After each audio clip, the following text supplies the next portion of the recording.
একটি ঘন বনে টুনি পাখি তার ছানাকে নিয়ে বাস করত। টুনির বাড়ির পাশে একটি বড় কাঁঠাল গাছ ছিল। এবার সেই গাছে প্রচুর কাঁঠাল ধরেছে। টুনি অনেক কষ্ট করে গাছটির যত্ন নিয়েছিল। দেখছিস না, এবার আমাদের কাঁঠাল গাছে কত বড় বড় কাঁঠাল পেকেছে। এগুলো বাজারে বিক্রি করে এবার আমাদের অনেক টাকা লাভ হবে। আমাদের আর কোনো অভাব থাকবে না রে মা। হ্যাঁ মা, তোমার কষ্টের ফল এবার ভগবান আমাদের দিয়েছেন। এই কাঁঠালগুলো বিক্রি করে এবার আমরা মনের মতো খাবার কিনবো। কালু কাক লুকিয়ে লুকিয়ে টুনির সব কথা শুনছিল। দূর সাই, এই ফকিন্নি টুনিটার ভাগ্য এত ভালো কেন? ওর গাছে এত কাঁঠাল এসেছে, আর আমার একটা গাছও নেই। না, টুনিকে এত সহজে বড়লোক হতে দেওয়া যাবে না। ওর সব কাঁঠাল আমাকে হাতিয়ে নিতে হবে।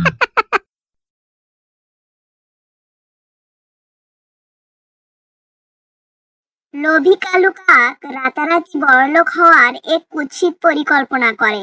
গভীর রাতে যখন বনের সবাই ঘুমিয়ে পড়ে, তখন কালু চোরের মতো টুনি বাগানে হানা দেয়। হা হা হা, টুনি, ঘুমা তুই মনের সুখে। সকালবেলা উঠে দেখবি তোর গাছে পুরো ফাঁকা।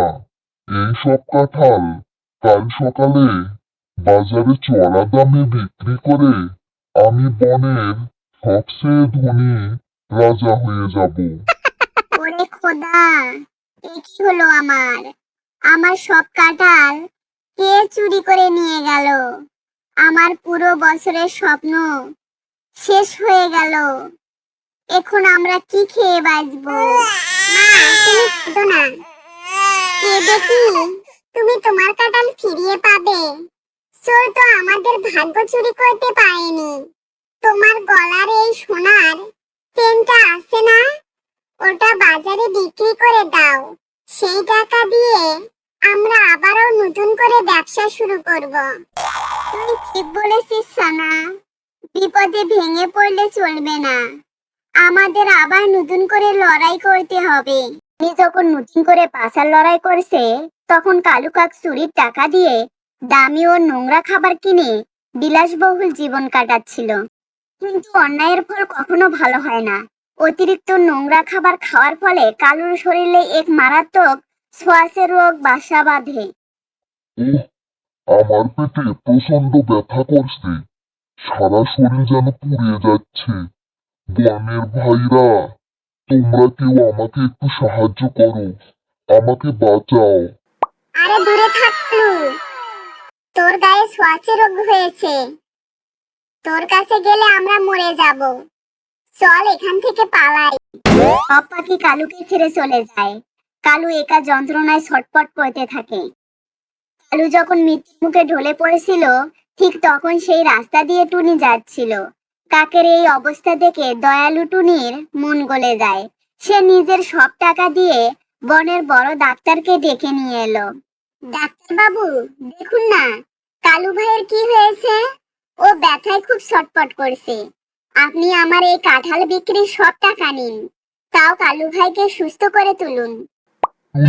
তুমি সময়ে ডেকেছ, তাই রক্ষা। আর একটু দেরি হলে একে বাঁচানো যেত না। এই নাও ওষুধ। নিয়মিত খাওয়ালে ও 2-1 দিনের মধ্যে ঠিক হয়ে যাবে। তবে তোমার মতো দয়ালু পাখি সত্যি বনের মধ্যে আর একটাও নেই।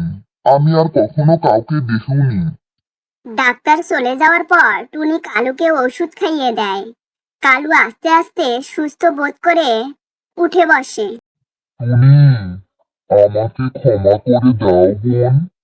আমি তোমার লোভী প্রতিবেশী।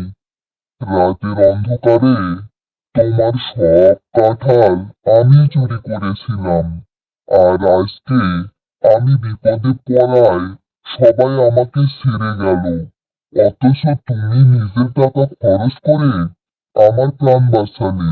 আমি সত্যি এক অধম অপরাধী। কালু ভাই, যা হওয়ার হয়ে গেছে। এসব পুরনো কথা ভুলে যাও। ভগবান তোমাকে শাস্তি দিয়েছেন আর তুমি তোমার ভুল বুঝতে পেরেছো, এটাই সবচেয়ে বড় কথা। এখন থেকে লোভ হিংসা ছেড়ে ভালো হয়ে যাও। টুনির এই সহানুভূতি দেখে কালু কাকের মনে সব হিংসে ধুয়ে মুছে সাফ হয়ে গেল। সে প্রতিজ্ঞা করলো আর কোনোদিন লোভ বা চুরি করবে না। আর দয়ালু টুনি তার ছানাকে নিয়ে আবার সুখে শান্তিতে বাস করতে লাগলো। বন্ধুরা, ভিডিওটি ভালো লাগলে লাইক, কমেন্ট এবং সাবস্ক্রাইব করুন।